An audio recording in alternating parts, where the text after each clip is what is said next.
Welcome to the Parsha Perspective. Each week, we will delve deep in a weekly Torah portion to find a practical and insightful way to enhance your daily life.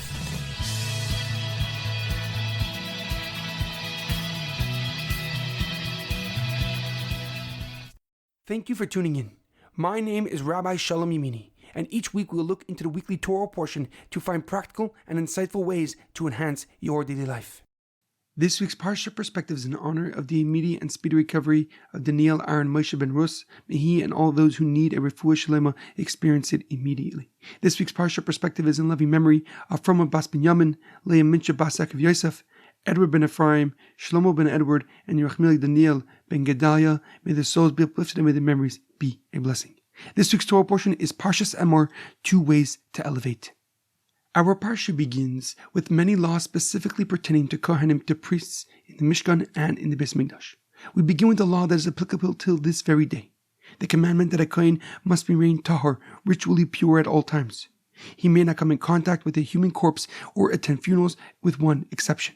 The exclusion for this rule for a regular Kohen is his immediate relatives, his wife, his father, mother, brother, sister, son, or daughter. But a Kohen Gadol, a high priest, can only become ritually impure for a mace mitzvah, someone who has no one else to bury them. However, a question comes to mind. The last chapter of this Parsha teaches us about all the holidays throughout the year: Rosh Hashanah, Yom Kippur, Sukkot, Pesach, and Shavuos. It begins with reminding us about keeping the Shabbos. The pasuk writes, 6 days you shall work, but on the 7th day you shall rest. But the previous pasuk states, these are my fixed times, says God, that you shall proclaim a sacred occasion.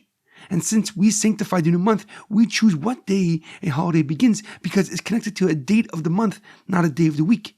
So why is Shabbos mentioned if every single week on Saturday, on Shabbos, it is not up to us like the holidays, but we proclaim it a day of holy and a day of rest?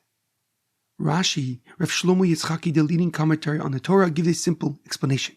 He answers that God first stated the mitzvah of Shabbos to teach us that Shabbos supersedes every holiday. If Shabbos falls out on a holiday, like happened many times this year and will happen on the 2nd day of Shavuos in a few weeks, we must follow the laws of Shabbos. There are many things that we are allowed to do on a holiday, on a chag, like cooking, that we are not allowed to do on Shabbos. But since the holiness of Shabbos supersedes and overrides, we must follow the laws of Shabbos. However, the Ramban, Rav Moshe ben Nachman, a leading Torah scholar from the 12th century, gives a deeper and more profound explanation. He writes that we are reminded about the Shabbos before the holidays because it represents 2 distinctly different ways of connecting to our Father in heaven. The first way, writes the Ramban, is the way of Shabbos, connecting to God through actions He established as holy.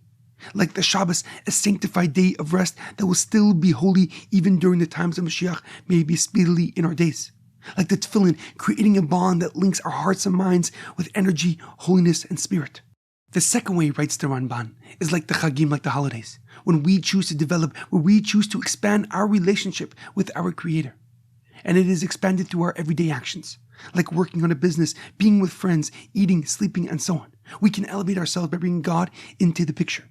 We can use our blessing of wealth to assist those who are less fortunate. We can help friends through hard times and inspire them to accomplish their potential. The Ramban explains that we first need to sanctify ourselves with actions that God has sanctified, for it enables us to extend that connection to activities that we want to add a holy element, to elevate our behavior and add a godly wisdom and spirit to make it holy and sacred, so we can fulfill the commandment given to us a few Torah portions ago. Kedoshim tiyu ki kodesh ani Hashem Elokechem. You shall be holy, for I, the Lord your God, am holy. This powerful lesson is ever more relevant as we eat matzah and celebrate Pesach Sheni, the 2nd Pesach, the day after the release of this episode. The message of this unique day is reclaiming our connection that may have laid dormant as we go about our everyday lives, to realize that we have a choice in our relationship with God. Do we regulate our connection with the Almighty, with the Master of the universe, to physical space?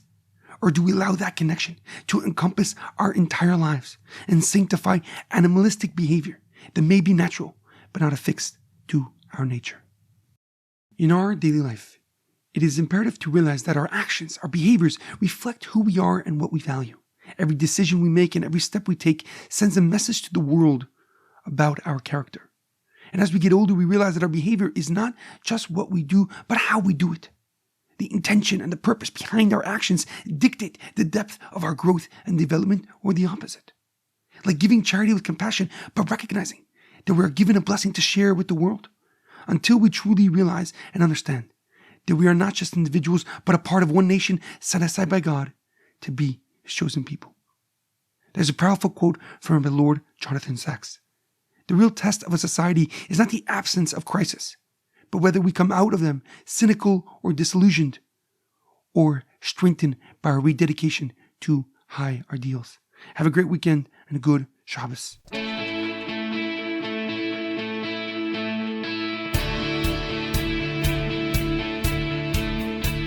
Thank you for tuning in to the Parsha Perspective. Check out our website, theparshaperspective.com. Send thoughts and comments to theparshaperspective@gmail.com. Till next time, thanks for listening.